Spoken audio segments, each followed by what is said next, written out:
Nous passons donc à l'étude du référentiel électrique ou hydroélectrique. L'objet là de la séquence est de vous expliquer comment est construit le référentiel. Donc nous avons deux axes, en ordonnée axe vertical, l'abscisse axe horizontal. En ordonnée, l'ordonnée va être dévolue au niveau de charge électronique. Plus on ira vers le haut de l'axe et plus on aura des molécules dites négativantes, c'est-à-dire qui sont très chargées négativement en ions négatifs, c'est-à-dire en électrons. Donc ce sont des molécules qui sont plutôt donneuses d'électrons puisqu'elles sont en excès d'électrons. Et même si vous n'avez pas vraiment fait de biochimie ou d'électronique, c'est vraiment une histoire de plus et de moins. Plus on a une molécule qui est très chargée négativement, c'est-à-dire en ions négatifs, plus la nature, on va dire, va chercher une notion d'équilibre et donc va pouvoir s'associer à des molécules plutôt positivantes pour chercher la neutralité électronique. Donc moins et plus s'attirent. Donc une molécule très chargée négativement est dite donneuse d'électrons. À l'opposé, donc au sud, tout en bas de l'ordonnée, on va avoir les molécules dites positivantes, donc très chargées en ions positifs et qui sont dites capteuses d'électrons. Pour expliquer la traduction, on va dire, dans la réalité, ou pratico-pratique de ce que va vouloir dire une molécule plutôt négativante ou une molécule positivante, je donne toujours l'exemple de la lampe de sel. Les lampes de sel, donc de cristaux d'Himalaya, ces belles lampes donc de cristal un peu rosé, sont utilisées, on les installe dans des pièces, elles sont très chargées en ions négatifs et on les installe pour apaiser en fait l'environnement, pour apaiser en fait l'air ambiant dans la pièce où elle est disposée. Pourquoi en fait, comment est-ce que ça fonctionne? Donc c'est pas quelque chose qui est totalement imaginatif et folklorique. Non, le cristal donc, de sel est très chargé en ions négatifs et va en effet permettre d'équilibrer électroniquement l'excès de charge positive présent dans l'air ambiant. Et cet excès de charge positive est souvent lié aux appareils électromagnétiques qu'on utilise, nos écrans, nos téléphones, nos ordinateurs, donc qui créent une notion électronique environnementale positive. Ça, c'est des choses qu'on étudie aussi en géobiologie. Donc toute la notion de électromagnétique en fait de l'environnement. Voilà, donc les lampes de sel, ions négatifs, vont venir équilibrer l'excès d'ions positifs et permettre de rétablir un équilibre électronique dans l'environnement et on va dire de calmer. Quand une pièce est trop chargée électroniquement, on a souvent cette notion un petit peu de terme quand on rentre dans une pièce, tiens, c'est oh là là, c'est très électrique ici, ou c'est très tendu, où on sent voilà, que c'est une ambiance voilà, électrique. C'est vraiment ce terme que l'on emploie tout un chacun un peu de sensation dans un environnement et en fait ça traduit une réalité électronique. Voilà. Donc c'est un peu imagé, mais ça permet certainement voilà, pour vous de mieux comprendre qu'est-ce que ça va vouloir dire une molécule très chargée négativement. Ça va vouloir dire qu'elle va permettre de calmer des terrains qui vont être très chargés positivement. Donc une tendance voilà, à calmer, à apaiser. C'est ça qui va être intéressant pour vous à retenir en fait dans une application quotidienne. Pour ce qui est donc au sud de l'axe électronique, donc toutes nos molécules positivantes, ça va vouloir dire que ça va plutôt tonifier. Elles seront positivantes, tonifiantes, voire même peut-être, j'ai envie de dire, trop excitantes ou irritantes pour certains terrains qui seraient déjà en fait en positivité. Voilà. Je vais vous amener après tranquillement sur d'autres notions de tempérament en effet, mais pour l'instant on se concentre encore sur la notion électronique. Donc molécules négativantes sont calmantes, molécules positivantes sont tonifiantes. Pour ce qui est de l'axe donc horizontal, en abscisse, la notion d'hydrosolubilité en fait des molécules aromatiques. À droite, on va avoir des molécules dites apolaires, hydrophobes, c'est-à-dire qui ne vont avoir aucun tropisme avec l'eau. Alors, ici, c'est souvent un petit peu plus difficile à expliquer, puisque en introduction, dans l'aroma 1, on a expliqué que les molécules aromatiques étaient toutes lipophiles, qu'elles n'aimaient pas l'eau. Lipophile, en synonyme, c'est hydrophobe. Ça n'aime pas l'eau. Mais pour autant, dans ce caractère hydrophobe, on va quand même avoir des molécules aromatiques plus ou moins hydrophobes. Donc les plus hydrophobes des hydrophobes vont se trouver à droite de notre référentiel électrique. Donc ce sont les molécules les plus apolaires de toutes, représentées sur le schéma, je vais vous expliquer juste après, par, entre autres, les sesquiterpènes et les terpènes. On va voir ça, ne vous inquiétez pas. À gauche du schéma, les molécules dites polaires sont plus hydrophiles, donc attention, je ne suis pas en train de dire que les molécules aromatiques sont hydrophiles, elles restent de nature hydrophobe, mais dans ce caractère hydrophobe, ce sont les moins hydrophobes, les plus hydrophiles des hydrophobes. Voilà, on fait un petit nœud. Bon, voilà, je vous laisserai bien réécouter cette notion-là. Donc à gauche, ce sont les molécules aromatiques les plus hydrophiles. Voilà, mais restant dans un contexte de nature plutôt hydrophobe. Alors qu'est-ce que ça peut vouloir dire, là encore, de manière concrète, comment est-ce que je peux vous l'illustrer pour essayer de comprendre ce que ça peut vouloir dire. Donc, hydrophobe veut dire que ça n'aime pas l'eau et hydrophile que ça aime mieux l'eau.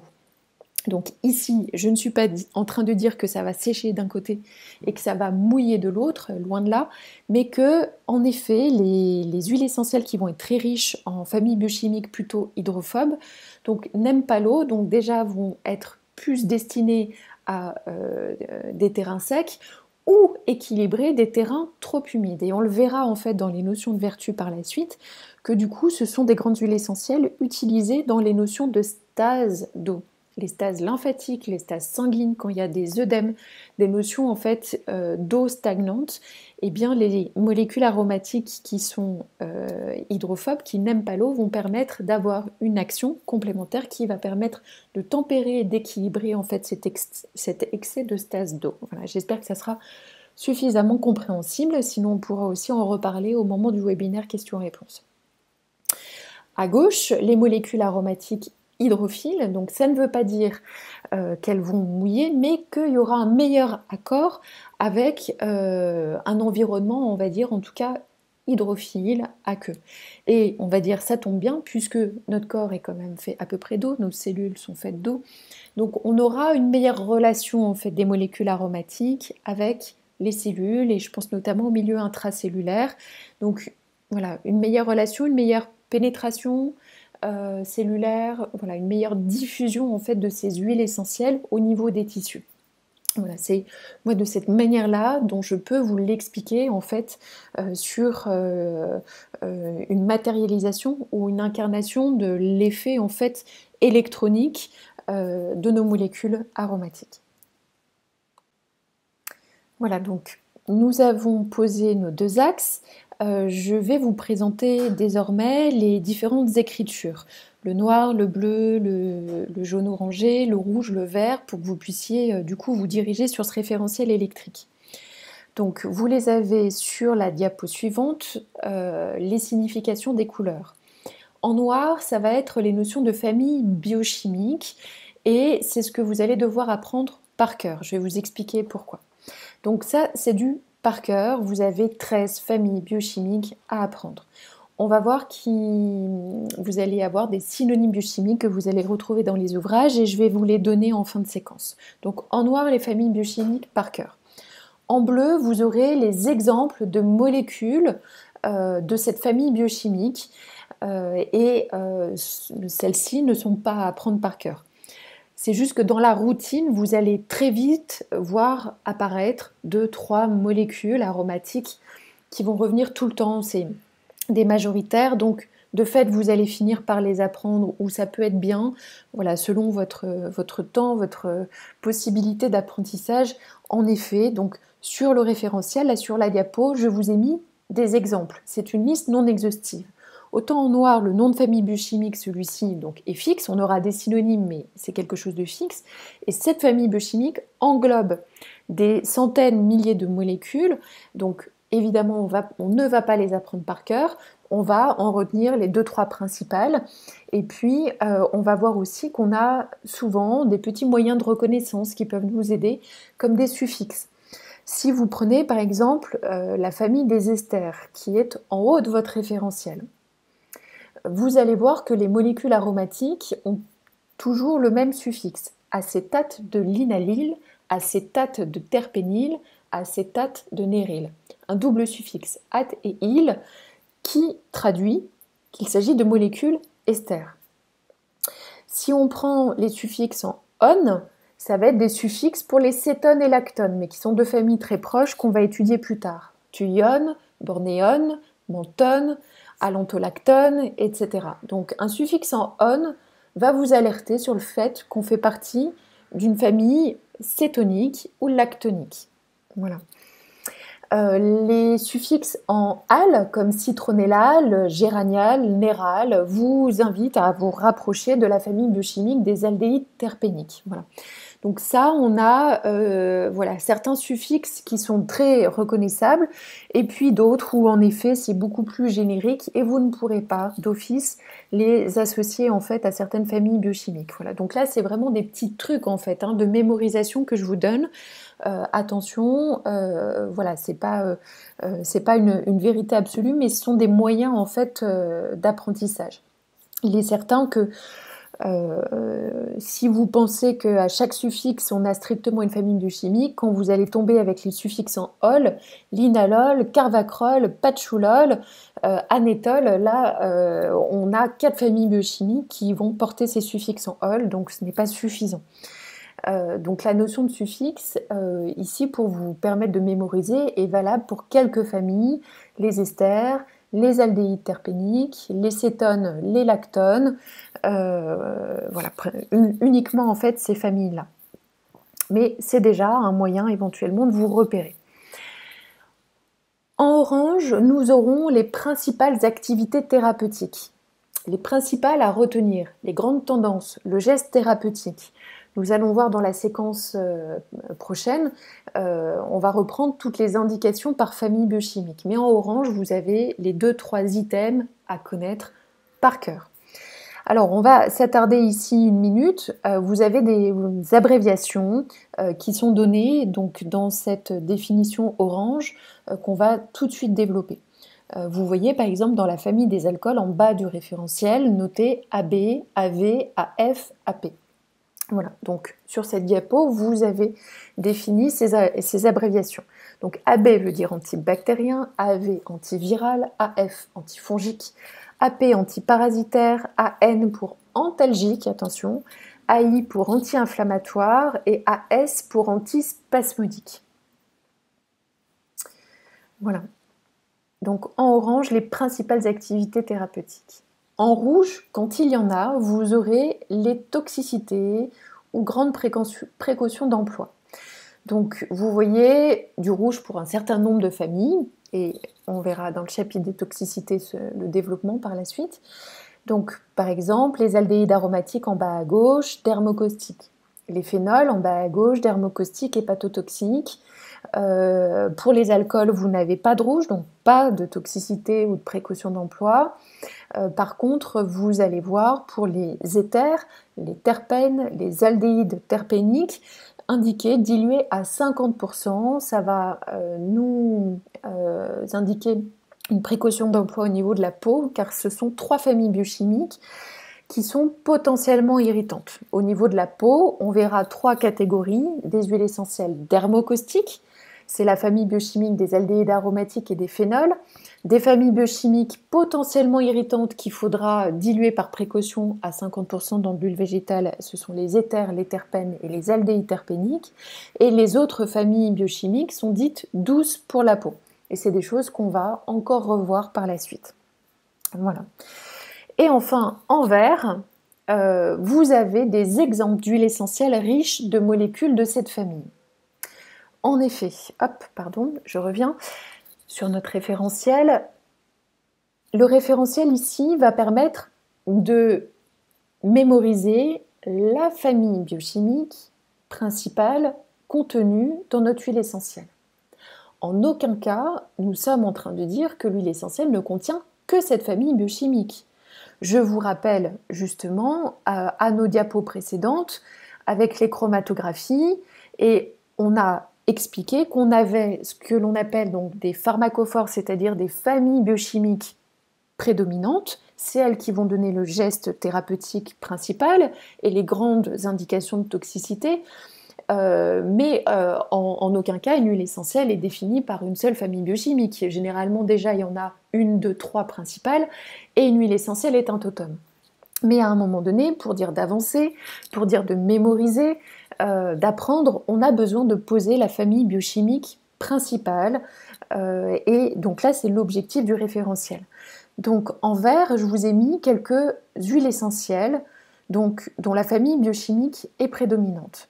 Par exemple, vous avez pour les phénols l'origan, la cannelle-feuille, la sarriette, girofle, le thym à chémotype thymol et l'ajowane. Ce sont ici des listes non exhaustives, ce sont les huiles essentielles principales, les plus communes, les plus connues.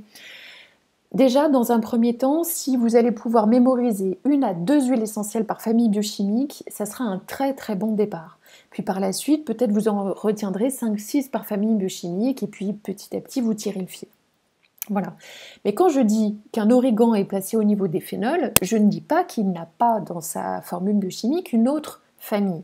En l'occurrence, c'est un origan à peut-être 70%, 80% de phénol, mais il va avoir aussi 10% ou 15% de terpènes.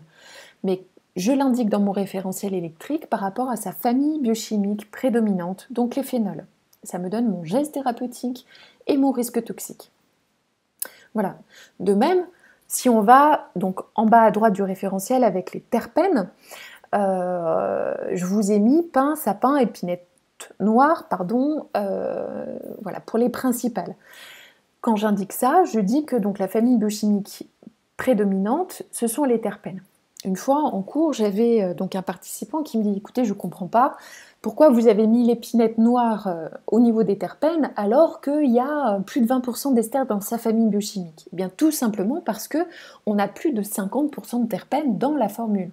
Une épinette noire, c'est environ 50-60% de terpènes et 20 à 30% d'ester. Mais pour l'apprendre, pour la mémoriser, je vais la catégoriser dans les terpènes. Voilà, l'intention en fait est là. Ce que j'aime moi au travers de cet outil, c'est que quand vous démarrez donc l'aromathérapie, vous commencez à apprendre par cœur chaque monographie d'huile essentielle.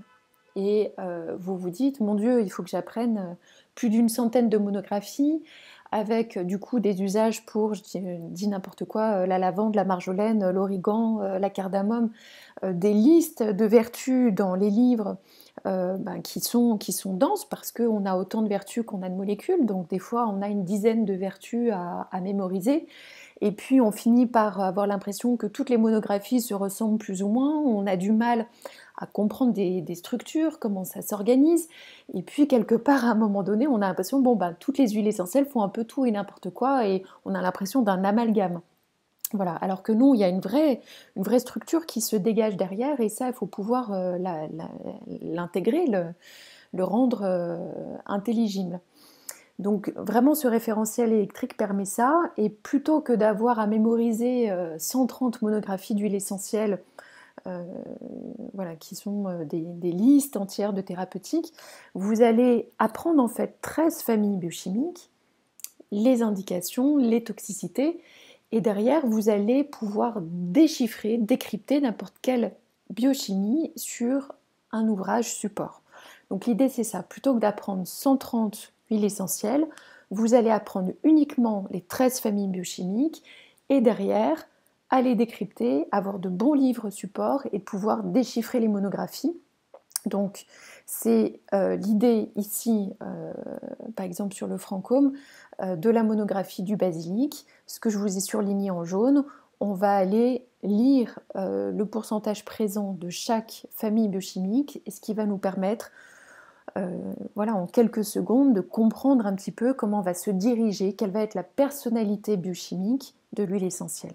Voilà, l'objectif c'est ça, et derrière vous gagnez en autonomie, parce qu'avec 2-3 bons ouvrages qui vont se compléter les uns les autres, vous allez pouvoir à la fois lire n'importe quelle vertu thérapeutique de n'importe quelle huile essentielle, que vous l'ayez déjà rencontrée ou non, et puis surtout et avant tout, savoir s'il y a un risque toxique ou pas, et ça je crois que c'est le plus important avant tout. Avant de passer à l'étude de chacune de nos familles biochimiques, on va voir d'abord les toxicités et après les grandes indications. Je vais vous donner, pour clôturer cette séquence, les synonymes que vous pourrez trouver par famille biochimique. Donc les noms de familles biochimiques, c'est ce que vous avez inscrit en noir sur le référentiel. Donc en effet, dans un même ouvrage, parfois l'auteur utilise des synonymes biochimiques. Évidemment, il faut que je vous les transmette dans ce cours, sinon vous n'allez pas vous y retrouver, même si bon, généralement la plupart des noms sont toujours à peu près conservés, mais parfois, allez savoir, vous avez quelques synonymes employés, donc je vais vous les donner tout de suite. Alors ça ne concerne pas toutes les familles biochimiques, seulement certaines. Alors, on va démarrer avec la famille des alcools, donc en bas à gauche du référentiel. Vous pourrez trouver les synonymes biochimiques d'alcool terpénique, de terpénol et de monoterpénol, donc avec une terminaison en OLS. Pour les oxydes, au centre du référentiel électrique, vous pourrez trouver oxyde terpénique. Pour les cétones, en haut à gauche, vous pourrez trouver monoterpénone, sesquiterpénone ou diterpénone, avec une terminaison ONES. Pour les terpènes, en bas à droite, les synonymes de monoterpène et diterpène. Pour les éthers, alors là c'est un petit peu différent, c'est pas tant un synonyme que le fait que la grande famille des éthers contienne deux sous-familles, que sont les éthers oxydes et les phénolméthyléthers. Phénolméthyléthers. Pour cette sous-famille des phénolméthyléthers, on pourra aussi trouver, pour le coup, le synonyme de méthyléther. J'attire votre attention sur le fait de ne pas confondre la famille aromatique des phénols, dans le référentiel électrique qui est en bas à gauche, qui est une famille biochimique vraiment à proprement parler, isolée, des phénolméthyléthers, qui est une sous-famille des éthers. Pour les aldéhydes terpéniques, en haut à gauche du référentiel, vous pourrez trouver les synonymes de monoterpénal et de terpénal, avec une terminaison ALS. Les coumarines, avec une sous-famille des furocoumarines, F-U-R-O, furocoumarines. Et enfin, on trouvera aussi un synonyme pour la famille des sesquiterpénols, avec les alcools sesquiterpéniques. Voilà, vous avez entendu là certains termes qui sont venus de manière un peu récurrente, la notion de monoterpène ou monoterpénol, sesqui ou diterpène. Donc vous expliquez un petit peu en fait ce que cela traduit, sans dire de rentrer dans une biochimie trop complexe. Donc la notion de mono, sesqui ou di, terpène, terpénol, terpénone, indique le nombre de carbone dans la chaîne carbonée. En effet, si vous vous souvenez du cours aroma 1, on a expliqué que la distillation à l'alambic, donc par vapeur d'eau, permet d'entraîner, de distiller les molécules aromatiques jusqu'à 20 atomes de carbone. C'est ce qui définit la notion de poids moléculaire. Au-delà, les molécules sont trop lourdes, ne peuvent pas être entraînées par la vapeur d'eau et vont rester dans les poches à essence du végétal, donc dans la cuve. Donc les molécules aromatiques, c'est quelque chose de très défini, avec un périmètre bien maîtrisé, 20 atomes de carbone. 98% des molécules aromatiques sont constituées d'une chaîne carbonée avec des atomes d'hydrogène et d'oxygène. De manière vraiment marginale, on verra parfois apparaître un atome d'azote ou de soufre, mais c'est vraiment exceptionnel, on le verra un petit peu plus tard. Donc principalement carbone, hydrogène, oxygène. Donc c'est un jeu d'association de fonctions autour de ces trois atomes. On aura dans ces chaînes carbonées des chaînes carbonées qui sont dites linéaires, c'est-à-dire qui vont rester ouvertes, mais peu importe, ça ne va absolument pas nous servir dans la pratique, ou qui vont se cycliser et qu'on dira aromatiques. C'est du détail. Donc, quand on va employer donc le terme de mono, terpène, terpénol, terpénone, on indique qu'il y a 10 atomes dans la chaîne carbonée. Sesqui pour 15 et di pour 20. Ainsi, par exemple, pour la famille biochimique des terpènes, on aura les monoterpènes, 10 atomes de carbone, les sesquiterpènes, 15, et les diterpènes 20.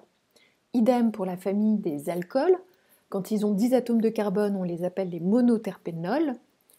15 sesquiterpénols et 20 diterpénols. Le suffixe en ol désigne en effet une fonction OH, dite une fonction alcool en biochimie. Pour la famille des cétones, idem, on aura les monoterpénones pour 10 atomes de carbone, les sesquiterpénones pour 15 et les diterpénones pour 20.